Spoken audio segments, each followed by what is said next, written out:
Hi everyone, welcome to this brief introduction to Glasgow Green Maps project that's currently taking place in the run up to COP26. Today I'm going to provide you a little bit of an introduction to Green Maps and also a little tutorial on how you can get involved.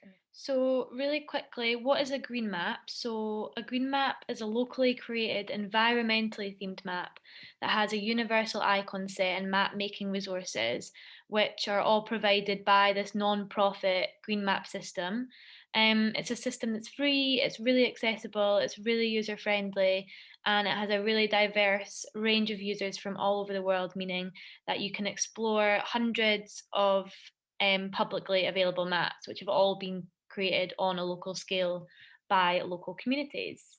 So, if you're not familiar with the website, this is what it looks like. There's various different tools that you can do. This is before even creating an account. So you can go on the About section. You can also browse all of the publicly available maps. As I said, it's a really diverse website. So we've got maps from New York, Berlin. We've got some already in Glasgow that have been created by Glasgow Eco Trust team. Um, a huge range that you can browse through.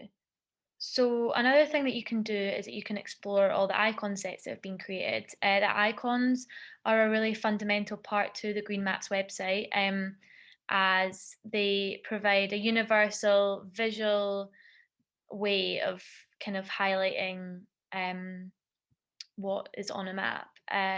For example, one of the newest icon sets that have been added is the local food icon set, which is really good for promoting community well-being. And yeah, a really great set of icons, which I think will be useful in our Glasgow map. Now, another option up here is the campaigns header, which if you click on, you can browse all the different campaigns um, which have been set up by various teams over the world to get communities involved in the creation of their maps. And you can see here, we've got a few set up for ours. We've got community gardens in Glasgow, we've got local cafes in Glasgow. But I'll be coming back to this when I get onto the tutorial section. And the final thing up here before you create an account is the propose a site. And this allows you to propose a site using your current location. And if you do decide to create an account, you'll notice you also have a manage header here and also a little plus arrow. And that just gives you some more control over what you do on the website. Um, but I'm just going to presume today that everyone watching maybe hasn't created an account yet, but I definitely do recommend it takes a couple of seconds to sign up and create one. But yeah, in fact, everything that we do today, you don't need an account for. So I'm going to give you a little bit of background on the two maps that we're focusing on for this project. So the first one is the Glasgow COP26 map, which is going to be publicly available to access. However, it's going to be quite restricted in terms of adding to the map just because we want to keep this quite simple. So this map is going to have everything COP26 related. So all the venues, the community hubs, and just the general spaces that the city and the community is giving up for COP related activities. That being said, if you do go on to have a look at the map and you see that there's something not on there, then please go ahead and add it and we'll get that approved. Now, the second map that we're making is the COP26 legacy map. And this one is really where you guys come in. So, our vision for this map was that we wanted to create something for those visiting Glasgow for COP26 that would guide them to shop and consume sustainably, as this is something that's likely to be really sought after by people visiting the city during the time of COP. And we really wanted to guide visitors to one, support small local businesses, which has obviously been hardest hit by the pandemic. And we also want to ensure that the map is made by the local community so that visitors can gain a true and authentic experience of Glasgow when they visit. So if we just go ahead and click onto the Glasgow Green Legacy Map. And you can see that we've already started to contribute towards this green map. A cool feature of green maps is that you can actually filter using the icons what it is you're interested in. So, for example, say I want to see where all the community gardens are in Glasgow that have been put on through the green map system. I can go to this filter icon. I'll go to nature here, community garden, and that will simplify the map. And this means that when we have lots of information on there, people visiting it aren't kind of overwhelmed and they can decide. And the same can go for if they want to see where local cafes are or where local sustainable supermarkets are. So yeah, that's a really vital feature. If we kind of hover over the icons, then we can get a bit more information. So for example, if I just zoom into the woodlands area, we've got woodlands community garden. So if you hover over there and click it, you can get more information. So we can just go show more. We've got a little paragraph here, a link to the website, and a nice image as well. Now, I know you're probably all desperate to get involved in adding to Glasgow's COP26 legacy map. So the first thing you want to do is go to new.opengreenmap.org.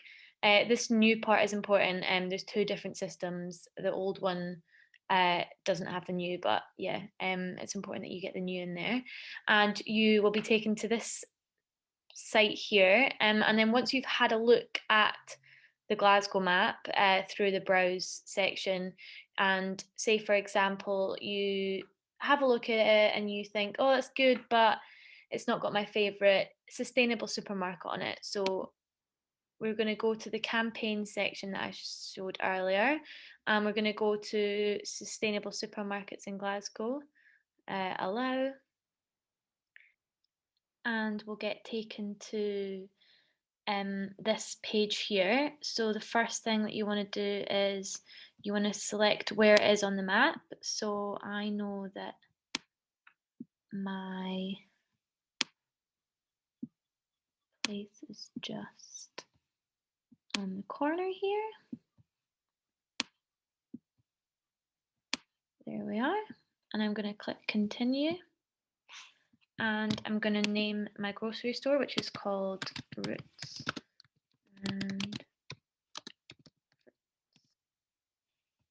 And I know that Roots and Fruits is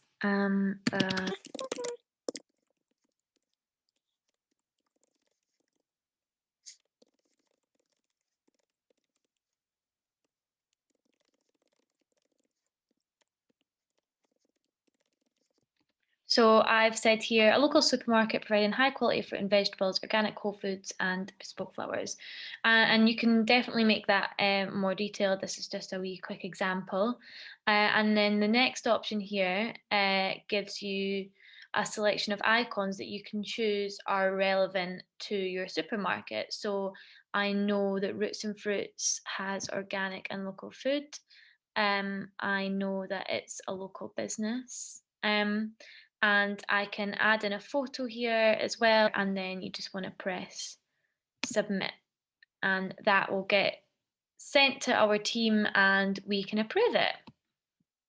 Now, the second way that you can add a site to the map is through the propose a site header.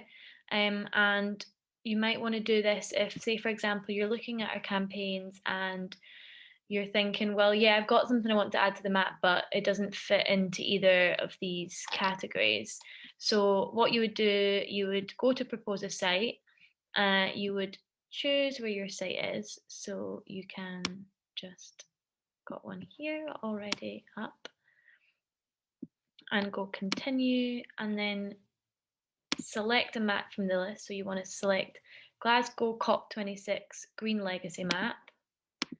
And I know that here I've got a recycling point that I want to attract people towards. So let's do a quick description. So You can obviously make that a bit longer, and you can again add photos and you can add icons. And this is where you can kind of explore more. So I know that in the green economy, we've got a recycling icon here. So I'm going to choose that one. And then you can submit that, and that'll get sent to our team to be approved. So now I've gone away and logged into my account and approved these new sites, which we can now see. And obviously, this I've done all this from my laptop, but it works the exact same from your mobile device. There's not an app yet, but if you just do the exact same, go over to new.opengreenmap.org onto your phone, and it should adjust to what you're using on. So yeah, we hope that you are all as excited as we are about this project. We really do hope that we can get as many people involved in the Glasgow community as we can. So please share this around your networks if you can.